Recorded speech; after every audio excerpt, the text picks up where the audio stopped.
आपके साथ कभी ऐसा हुआ है कि आपने अपने किसी फ्रेंड जो कॉर्पोरेट में काम करता है और उससे मार्च के अराउंड पूछा हो कि चलो मूवी देखने चलते हैं, एंड यू विल फाइंड वो फ्रेंड कहेगा कि नहीं नहीं अभी अप्रेजल का टाइम है, बाद में। अब ऐसा क्या है अप्रेजल में, परफॉर्मेंस अप्रेजल में, जिसकी वजह से एम्प्लॉय इतना सीरियस हो जाता है? We will understand this in this video also. कुछ students performance appraisal, job evaluation, इन दो टर्म्स में भी कई बार कंफ्यूज हो जाते हैं। क्या डिफरेंस है दोनों में, ये भी थोड़ा सा आपको टुवर्ड्स द एंड समझ में आ जाएगा। ओके, सो स्टार्ट करते हैं। परफॉर्मेंस अप्रेजल है क्या? परफॉर्मेंस अप्रेजल एक सिस्टमैटिक इवैल्यूएशन होता है एम्प्लॉय का। जब सिस्टमैटिक इवैल्यूएशन से हमारा मतलब है कि हम ये देखने वाले हैं कि एक एम्प्लॉय जो है वो वेरियस मेट्रिसेस जो ये डिसाइड करता है कि वो एम्प्लॉय ने कितना अच्छा परफॉर्म किया है पूरे साल में, वो देखा जाएगा कुछ मेट्रिसेस पर। जैसे कि हो सकता है क्वालिटी, जो अगर वो प्रोडक्ट प्रोड्यूस कर रहा है तो उसकी क्वालिटी क्या है। क्वांटिटी, कितना उसने प्रोडक्शन किया, अगर वो सेल्स में है तो मे बी उसने कितना टारगेट अचीव किया। हो सकता है ट्रेनिंग आवर्स को भी मैट्रिक्स बनाया जाता है। आपका अटेंडेंस कितना रहा, क्या आप बहुत रेगुलर रहे, क्या आप डिसिप्लिन्ड रहे, उस पर भी तय होता है। आप कितने क्रिएटिव थे, क्या आपने आउट ऑफ द बॉक्स कुछ नया आइडिया दिया ऑर्गेनाइजेशन को। इस तरीके के कुछ एक पैरामीटर्स पर ये तय किया जाता है उनके बेसिस पर कि आपका परफॉर्मेंस पूरे साल कैसा रहा। ये है रीज़न क्यों जो एम्प्लॉय है, वो जो कॉरपोरेट में काम करता है, वो चाहेगा कि मार्च में जब उसका अप्रेजल हो तो वो अप्रेजल अच्छा होना चाहिए, उसकी परफॉर्मेंस उन सभी पैरामीटर्स पर अच्छी होनी चाहिए। ऐसा वो इसलिए भी चाहता है क्योंकि बहुत सी और चीज़ें हैं जो इस परफॉर्मेंस अप्रेजल पर बेस्ड होती हैं। उसके बारे में हम बाद में बात करेंगे, पहले समझते हैं कि और क्या पता चलता है इस परफॉर्मेंस अप्रेजल से। इस परफॉर्मेंस अप्रेजल में हम ये भी जान पाते हैं कि उस एम्प्लॉय, पर्टिकुलर एम्प्लॉय की स्ट्रेंथ्स क्या हैं और वीकनेसेस क्या हैं।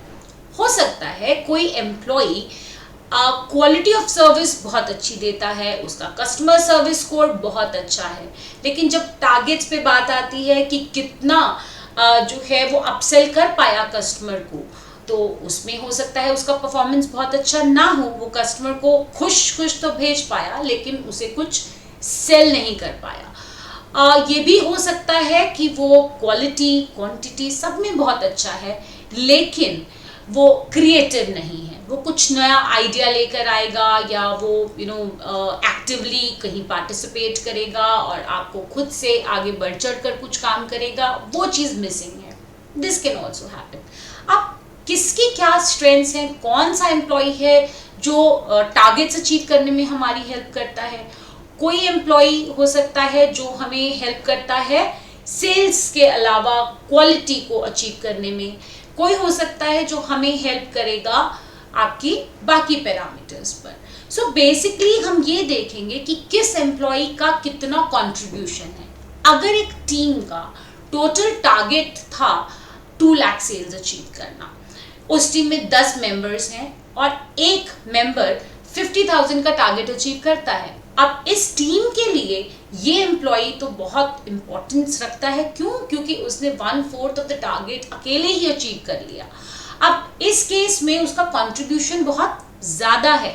सो इस तरह से अगर अब आप ये समझेंगे कि अगर कंट्रीब्यूशन ज़्यादा है तो उसका उस ऑर्गेनाइजेशन, ओवरऑल ऑर्गेनाइजेशन में जो रिलेटिव वर्थ होगी विज़िवी अदर एम्प्लॉयज़, वो भी ज़्यादा होगी अगर हम इस एक पैरामीटर की बात करें। और एक एम्प्लॉय जिसका ओवरऑल परफॉर्मेंस अप्रेजल बहुत अच्छा है विज़िवी अदर एम्प्लॉयज़, तो आप समझ सकते हैं कि वो ओवरऑल ज़्यादा रिलेटिव वर्थ रखता है उस ऑर्गेनाइजेशन के लिए। अब यहाँ पर हम बात कर सकते हैं जो हमने कहा था job evaluation. Performance appraisal, job evaluation में बेसिक डिफरेंस यही है कि परफॉर्मेंस अप्रेजल रिलेटिव वर्थ देखता है एम्प्लॉय की उस ऑर्गेनाइजेशन में और जॉब इवैल्यूएशन देखता है जिस जॉब की बात हो रही है, the job which is in question, उसकी रिलेटिव वर्थ क्या है ऑर्गेनाइजेशन।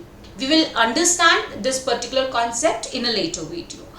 अब इसमें परफॉर्मेंस अप्रेजल में हमने जैसा कहा कि बहुत सारे ऐसे डिसीजंस होते हैं जो फर्दर बेस्ड होते हैं एम्प्लॉय के अप्रेजल पर, और इसलिए ये बहुत ज़रूरी है कि जब एचआर ये काम देखेगा अप्रेजल का, वो ये देखे कि आपकी जो रेटिंग होती है या जो अप्रेजल है वो बहुत ही ऑब्जेक्टिव मैनर में किया जाना चाहिए। There should not be any subjectivity. जब आप अप्रेजल करते हैं ये अपने आप में ही ऑब्जेक्टिविटी दे देता है आपके ओवरऑल डिसीजन मेकिंग प्रोसेस को। आप जब आगे डिसीजंस लेंगे इस अप्रेजल पर बेस्ड, जहां आपने कुछ पैरामीटर्स रखे, आपने रेटिंग दी हर एम्प्लॉय को, से फॉर एग्जांपल 1 to 5 आपकी क्या रेटिंग है इन क्वालिटी, 1 to 5 क्या रेटिंग है in quantity and other parameters also, तो एक स्कोर आ जाएगा which will reflect your overall rating. अब जब हम इस रेटिंग को कंपेयर करेंगे बाकी एम्प्लॉयज़ के साथ तो फिर पता चलेगा कि आप कहाँ स्टैंड करते हैं। ऑब्जेक्टिव डिसीजन मेकिंग हम इसलिए भी कह रहे हैं क्योंकि यहाँ जब आप परफॉर्मेंस अप्रेजल के थ्रू अपने जो डिसीजंस हैं इसको इतना ज़्यादा ऑब्जेक्टिव बना देते हैं, फर्दर जो आप डिसीजंस लेंगे एज एचआर पर्सन, वहाँ यानी कि आप जब प्रमोट करेंगे एम्प्लॉय को, जब आप उसको सैलरी देंगे, सो कोई एम्प्लॉय आपके पास आकर बाद में ये नहीं कह पाएगा कि मुझे क्यों प्रमोशन नहीं मिला, उस एम्प्लॉय को क्यों मिला। उसे पहले से पता होगा कि उसकी रेटिंग मुझसे अच्छी थी, मेरी नहीं थी, या उसे इंक्रीमेंट ज़्यादा क्यों मिला, मुझे कम क्यों मिला। ही वुड नो कि उसकी रेटिंग अच्छी थी, मेरी नहीं थी। So everything will be based on this rating, this appraisal, and that is why employees need to take this very seriously, and that is what helps HR department to make this entire personal decision making objective. So इसीलिए ये बहुत important है। And further topics performance appraisal के ऊपर, इसके क्या methods हैं, ये कैसे किया जाता है, इसके कई सारे तरीके होते हैं, ट्रेडिशनल मेथड्स होते हैं, मॉडर्न मेथड्स होते हैं, which we will cover in the coming video. So keep watching and don't forget to subscribe to the channel if you haven't done so far.